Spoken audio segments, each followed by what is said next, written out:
প্রধান নির্বাচন কমিশনার কিন্তু অনেকটা স্পষ্ট করে বলেছেন, আগামী জাতীয় সংসদ নির্বাচন হতে যাচ্ছে সবচেয়ে ঝুঁকিপূর্ণ। তবে পেশাদারিত্ব এবং নিরপেক্ষতার সাথে নির্বাচনের দায়িত্ব পালনের আহ্বানও জানিয়েছেন সিইসি। আমরা আলাপে যেতে চাই, বাস্তবতা নিয়ে কথা বলতে চাই। আমাদের সঙ্গে আছেন গণসংহতি আন্দোলনের নির্বাহী সমন্বয়কারী আবুল হাসান রুবেল এবং আছেন বিএনপির কেন্দ্রীয় কমিটির প্রশিক্ষণ বিষয়ক সম্পাদক ABM মোশাররফ হোসেন। আপনাদের দুজনকে স্বাগত জানাচ্ছি, ধন্যবাদ জানাচ্ছি আমাকে সময়টা দেওয়ার জন্য। এবং জনাব আবুল হাসান রুবেল, আপনাকে দিয়ে আলাপটা শুরু করি। প্রথমত আপনাদেরকে অভিনন্দন। গণসংহতি আন্দোলনের 23তম প্রতিষ্ঠা বার্ষিকী উদযাপন করা হচ্ছে। একটা বিষয় একটু জানতে চাই, মানে আপনাদের দিক থেকে যখন বলা হচ্ছে যে সংস্কার এবং বিচারকে নির্বাচনের মুখোমুখি করাটা ঠিক হবে না, তখন আমরা মাঠে বিভিন্ন রাজনৈতিক দলকে বলতে শুনছি যে সংস্কার এবং বিচার ছাড়া নির্বাচনের রোডম্যাপ দেওয়াটাই উচিত হয়নি। মানে এই যে অবস্থান, এই অবস্থানের জায়গা থেকে আসলে একটা সফল নির্বাচনের ক্ষেত্রে কি কি চ্যালেঞ্জ আপনি দেখছেন আপনার সামনে? একটা মানে প্রথমত বলি যে আমাদের অবস্থানটা খুব স্পষ্ট করেই আমরা প্রথম থেকে বলে এসেছি, এবং আসলে একটা গণ অভ্যুত্থান পরবর্তী পরিস্থিতিতে এখানে যেমন জনগণের ভেতরে সংস্কারের আকাঙ্ক্ষা তৈরি হয়েছে, এখানে যে অন্যায় ঘটেছে তার বিচারের প্রশ্ন আছে, একই সঙ্গে নির্বাচনের প্রয়োজনীয়তাটাও একই সঙ্গে জনগণের মানে অধিকার প্রতিষ্ঠার একটা অংশ। ফলে এখানে কোনোটার মুখোমুখি করা, এবং আসলে আমরা যেটা বলছি সেটা হচ্ছে যে সংস্কারটা যদি আপনার বাস্তবায়ন করতে হয় সেটার জন্য নির্বাচন অবশ্যম্ভাবী। যদি আপনি পপুলার সভরেনিটিতে বিশ্বাস করেন, অর্থাৎ জনগণের সার্বভৌমত্বে বিশ্বাস করেন, জনগণের ক্ষমতায় বিশ্বাস করেন, তাহলে আসলে জনগণের যে ইচ্ছা বা জনগণের যে মানে সেটাকে এন্ডোর্স করা, এটা ছাড়া আসলে কোনো ধরনের সংস্কারই টেকসই হবে না, এবং এই সংস্কারগুলো কখনো জনগণের যে প্রকৃত অর্থে যে সংস্কারটা জনগণের উপকার করবে, তার দোরগোড়ায় পৌঁছে যাবে সমস্ত সুবিধা, সেটা আসলে দিতে পারবে না। এই জায়গা থেকেও, এবং এটাকে একটা মানে গণতান্ত্রিক প্রক্রিয়ার অপরিহার্য অংশ হিসাবেই আমরা মনে করি যে জনগণের অংশগ্রহণ ছাড়া, নির্বাচন ছাড়া আসলে এই সংস্কারের প্রক্রিয়াও আসলে সম্পন্ন হবে না। ফলে আজকে যারা বলছেন যে সংস্কার ছাড়া নির্বাচন হবে না, তারা হয়তো এই গণ অভ্যুত্থান পরবর্তী যে বাস্তবতা, সেই বাস্তবতাকে এমনভাবে রিড করছেন যেখানে আসলে তারা জনগণের একমাত্র মানে হয় প্রতিভূ হয়ে গেছেন, অথবা তারা জনগণের মানে রায়কে তোয়াক্কা করেন না। এই জায়গাটা আসলে দেশের গণতান্ত্রিক ব্যবস্থার জন্যই একটা হুমকি বলে আমরা মনে করি। জনগণের অধিকার অন্য কারো হাতে তুলে দেওয়া বা চলে যাওয়া, এটা কোনোভাবেই একটা গণতান্ত্রিক ব্যবস্থার জন্য ভালো কোনো লক্ষণ নয়। ফলে আমরা এইটাকে কোনো একটা শর্তের অধীন করা, এই শর্তের অধীন করার বিপক্ষে আমরা অবস্থান নিয়েছি, এবং এগুলোকে মুখোমুখি করাটা দেশের জন্য, আমাদের সামগ্রিকভাবে গণতান্ত্রিক উত্তরণের জন্য, আমাদের সমস্ত ধরনের সিকিউরিটি কনসার্ন বলেন বা ওই ফ্যাসিবাদের ফিরে আসার প্রশ্ন বলেন, সমস্ত দিক থেকে এটা খুবই একটা জরুরি প্রশ্ন হিসেবে আমরা সামনে এনেছি, এবং এইটা দুইটাকে মুখোমুখি করাটাকে আমরা বিপজ্জনক মনে করছি। এইটা যারাই করবেন তারা আসলে বুঝে বা না বুঝে এমন একটা ফাঁদে পা দিচ্ছেন যা দেশকে অস্থিতিশীল করবে এবং দেশের গণতান্ত্রিক ভবিষ্যৎকে প্রশ্নের মুখে ফেলবে। খুব স্পষ্ট বক্তব্য, বেশ কিছু পয়েন্ট আছে, সেগুলো নিয়ে নিশ্চয়ই কথা বলবো। তবে মোটাতে গিয়ে আপনার বক্তব্যটা আমরা এভাবে বলতে পারি যে দেশে যে বিচারের কথা বলা হচ্ছে, যে সংস্কারের কথা বলা হচ্ছে, সেগুলোকে সঠিকভাবে করার জন্য হলেও জনগণের সম্পৃক্ততা নিয়ে একটা সফল নির্বাচনের প্রয়োজন আছে, তারপরে হয়তো সেগুলো হবে। নিশ্চয়ই আমি এখান থেকে আলাপটা শুরু করব। জনাব ABM মোশাররফ হোসেন, আজকে আমরা যে প্রতিবেদনটা দেখছিলাম সেখানে বিএনপির মহাসচিব বলছিলেন যদি দেরি করা হয় নির্বাচনের ক্ষেত্রে, যদি বিলম্ব করা হয়, সেক্ষেত্রে ফ্যাসিবাদ মাথা দিয়ে উঠতে পারে। আপনি এখন দেশের যে পরিস্থিতি পর্যবেক্ষণ করছেন, সেই জায়গায় দাঁড়িয়ে কি বলবেন যে নির্বাচন অনুষ্ঠান করার আগে কি কি চ্যালেঞ্জ সামনে আছে, যেগুলো আসলে নির্বাচনের ক্ষেত্রে বড় মাথা ব্যথা হতে পারে? ধন্যবাদ আপনাকে। জি, না, এখানে আপনি যে মহাসচিবের যে বক্তব্যটি প্রচার করেছেন, সেখানে স্পষ্ট ভাষায় কিন্তু তিনি বলেছেন যে আগামী দিনে যদি আমরা গণতন্ত্রের পথে উত্তরণ না করতে পারি, তাহলে বাংলাদেশ কিন্তু একটা কঠিন বিপদের মুখে পড়তে পারে।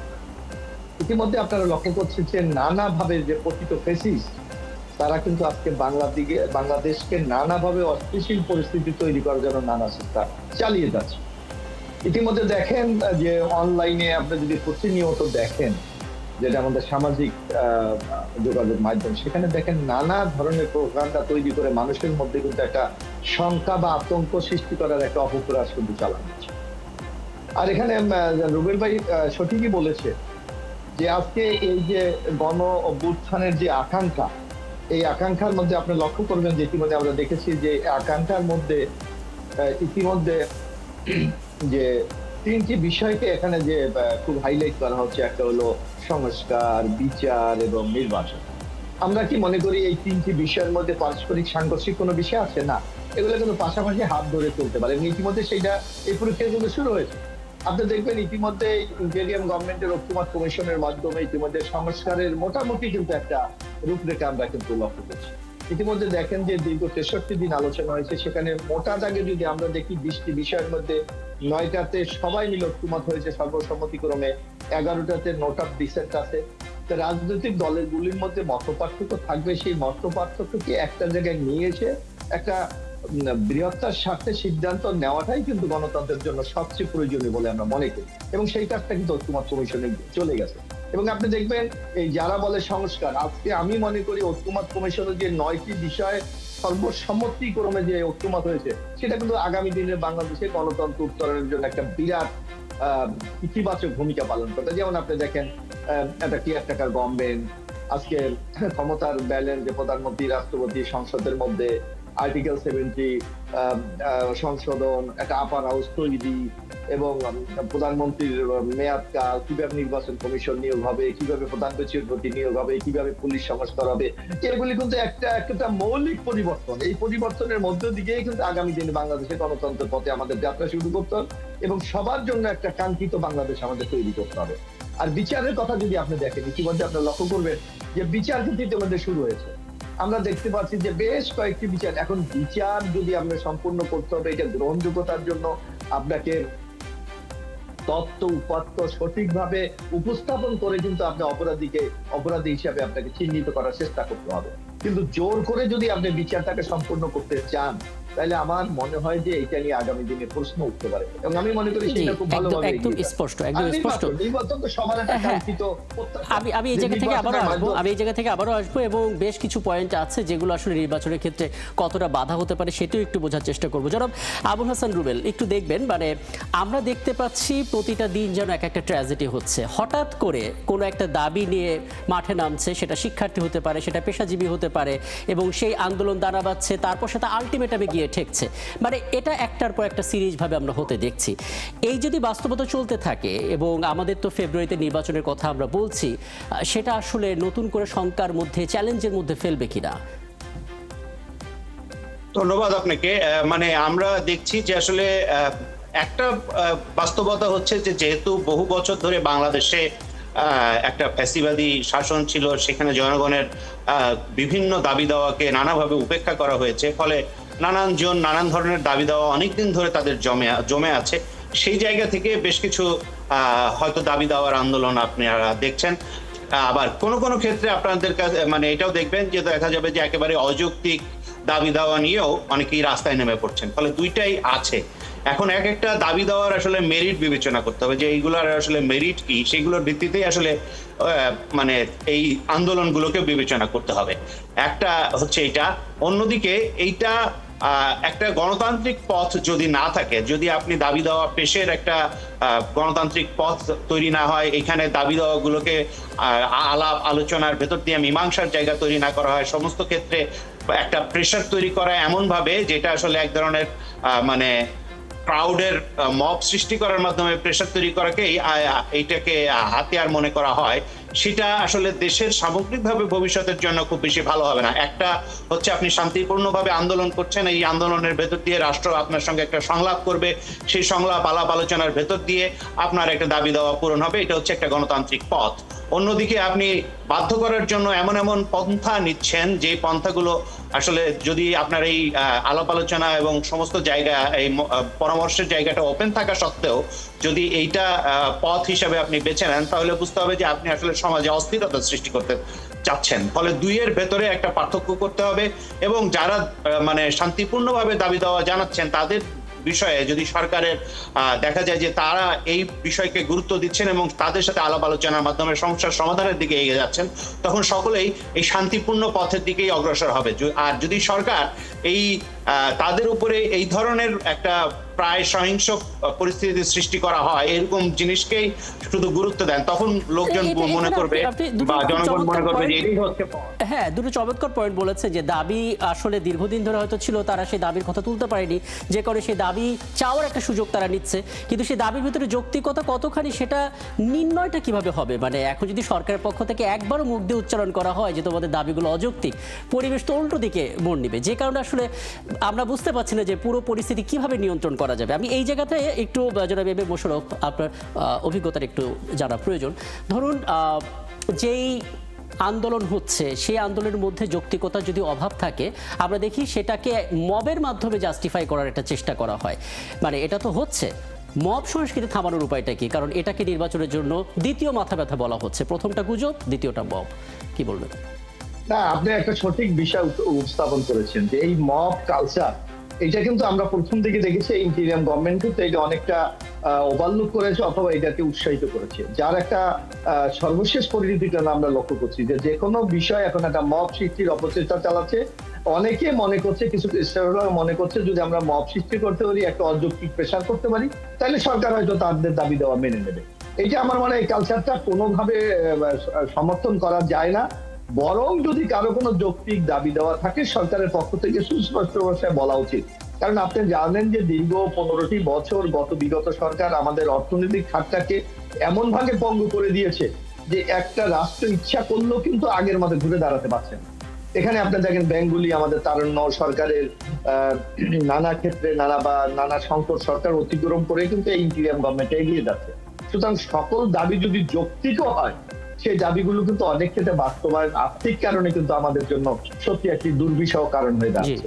এই ক্ষেত্রে আমার মনে হয় যারা স্টেক হোল্ডার আছে, যারা আন্দোলন করে, তারাও তো বাংলাদেশের মানুষ, তাদেরকেও কিন্তু এটা সুচিন্তিত ভাবে এই জিনিসটা একটি চিন্তা করতে হবে। আর সরকারের পক্ষ থেকে আমার মনে হয় একটা সুস্পষ্ট ভাবে একটা মেসেজ দেওয়া উচিত যে আন্দোলন করে হচ্ছে সরকারের অবস্থানটা কি। এই দুটির মধ্যে যদি আমরা একটা সমন্বয় করতে পারি, তাহলে হয়তো এই যে মব জাস্টিস থেকে আমরা অনেকটা এড়িয়ে যেতে পারবো। আরেকটি জিনিস আমরা লক্ষ্য করি, আপনারা দেখেন এই মব জাস্টিস যখন শুরু হয়, যখন নানা সেক্টর থেকে এর বিরুদ্ধে কথা বলতেছিল, তখন কিন্তু সরকারি প্রেস সচিব বলেছিলেন এই ডক্টর ইউনূসের যে এটা অনেকটা একটা প্রেশার গ্রুপ হিসেবে কাজ করে। আমার মনে হয় তাদেরকে অত্যন্ত সুচিন্তিত ভাবে কথাবার্তাগুলি বলা উচিত, যেটা জনমধ্যে যেন কোনো রং সিগন্যাল না যায়, যা দিয়ে তারা উৎসাহিত হয়। আমার মনে হয় সামগ্রিক একটা আমরা খুব সংকটকালীন সময় অতিক্রম করছি। আপনি লক্ষ্য করছেন যে রাজনৈতিক দলগুলি আগে যে ঐক্যমত ছিল, এখন তো কিছুটা বিভাজন আমাদের কাছে পরিলক্ষিত হচ্ছে। যদি আগামী দিনে আমরা একটি নির্বাচন করতে না পারি, তাইলে বাংলাদেশের গণতন্ত্র বলেন, বাংলাদেশের সামাজিক স্থিতিশীলতা বলেন, বাংলাদেশের অর্থনীতি বলেন, এইটা এমন একটা ঝুঁকির মধ্যে পড়বে যেটা মোকাবেলা করা বাংলাদেশের মতো একটা রাষ্ট্রের কতটুকু সম্ভব হবে, এটা কিন্তু আগামী দিনে বিরাট একটা প্রশ্ন হিসেবে দেখা দিবে। যার জন্য আমাদের অনুরোধ থাকবে যে যারা স্টেক হোল্ডার আছে, রাজনৈতিক দল আছে, সরকার আছে, অন্যান্য সামাজিক শক্তিগুলি আছে, সবাইকে অত্যন্ত দেশপ্রেমের জায়গায় দাঁড়িয়ে অত্যন্ত দায়িত্বশীল ভূমিকা পালন করতে হবে।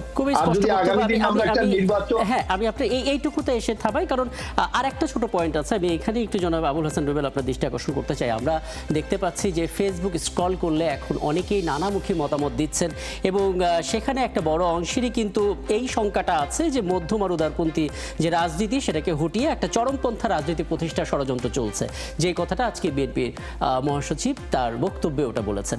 আপনারা এই জিনিসটা ফিল করছেন কিনা যে হ্যাঁ, একটা চরমপন্থার প্রচারের চেষ্টা চলছে?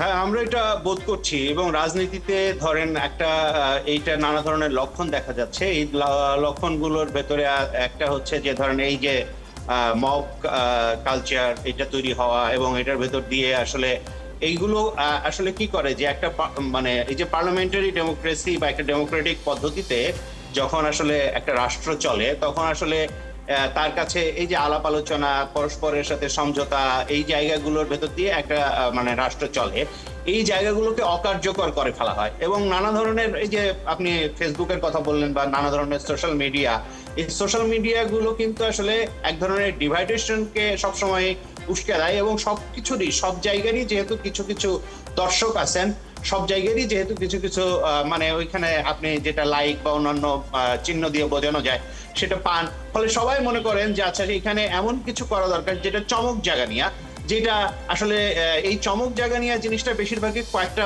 বর্গে আসলে মানুষকে বিভক্ত করে ফেলে। এই বিভক্তিটা কিন্তু এই ফেসবুক কেন্দ্রিক বা এই ধরনের সোশ্যাল মিডিয়া কেন্দ্রিক যে বিভক্তিটা, সেটা সমাজের ভেতরেও ঘটছে। আমরা এটা বিভিন্ন জায়গায় এর প্রকাশ দেখছি। আবার এইটা সামগ্রিকভাবে দেশের রাজনৈতিক পরিস্থিতিটাকেও আসলে খুবই মানে আমি একেবারে আপনার বক্তব্য বুঝতে পেরেছি। আমার আলোচনা একেবারে শেষ পর্যায়ে জনাব A B M Mosharraf Hossain খুব সংক্ষেপে একটু বলবেন, মানে সবকিছুর মূলে এখন যেটা দরকার সেটা হচ্ছে আইন শৃঙ্খলা পরিস্থিতির একটা শক্ত অবস্থান, একটা নির্ভরযোগ্য অবস্থান। সেটার জন্য করণীয় কি আপনি অন্তত দেখতে পাচ্ছেন কিনা এখানে গাফিলতি জায়গা? না, দেখেন আইন শৃঙ্খলা রক্ষা আগের চেয়ে কিন্তু আমরা দেখতে পাচ্ছি যে প্রাথমিক অবস্থায় ইন্টারিম গভর্নমেন্টের যা ছিল তার থেকে কিন্তু অনেকটা উত্তরণ করছে। এবং আপনার সবচেয়ে বড় যে জিনিসটা আপনাকে লক্ষ্য রাখতে হবে যে এই সরকারের রাজনৈতিক দলগুলি যেভাবে সর্বাত্মক সহযোগিতা করে যাচ্ছে, আমি মনে করি এই অবস্থা যদি আমরা অব্যাহত রাখতে পারি, আগামী নির্বাচনে বাংলাদেশে আইন শৃঙ্খলা রক্ষা নিয়ে কোনো উদ্বেগের কোনো কারণ বলে আমি মনে করি না। কারণ আপনাকে একটা কথা আমি স্মরণ করি যে এর চেয়ে কিন্তু খারাপ অবস্থা ছিল স্বৈরাচার এরশাদের পতন পর 90-তে। বিচারপতি শাহাবুদ্দিন সাহেব শুধুমাত্র রাজনৈতিক দলগুলিকে আশ্রয় নিয়ে তৎকালীন সময় কিন্তু একটি অবাধ সুষ্ঠু নিরপেক্ষ নির্বাচন করেছিলেন। সুতরাং এক্সাম্পল কিন্তু আমাদের সামনে আছে। এখন শুধু সদিচ্ছাটাই আমাদের সদিচ্ছাটা সবচেয়ে গুরুত্বপূর্ণ, এবং আশা করি এই আলাপ নিশ্চয়ই সামনে কোনো আয়োজনে আরো আমরা দীর্ঘ করতে পারবো। এবং অনেক ধন্যবাদ, একটা বড় সময় আমাদেরকে দিলেন, কৃতজ্ঞতা। আমাদের সঙ্গে ছিলেন এতক্ষণ গণসংহতি আন্দোলনের নির্বাহী সমন্বয়কারী আবুল হাসান রুবেল, এবং একই সঙ্গে ছিলেন বিএনপির কেন্দ্রীয় কমিটি প্রশিক্ষণ বিষয়ক সম্পাদক A B M Mosharraf Hossain. এবং মূলত আমরা কথা বলছিলাম নির্বাচন যে শঙ্কার মধ্যে থাকার, একটা চ্যালেঞ্জের মুখে থাকার একটা সম্ভাবনা রয়েছে, সেগুলো দূর করার পথগুলো কি নিয়ে। এবং এই ছিল আজকে সংবাদযোগে। আগামীকাল ঠিক রাত 10টায় আবারও দেখা হবে নতুন কোনো বিষয় এবং তার বিশ্লেষণ নিয়ে। থাকুন ৭১-এর সাথে।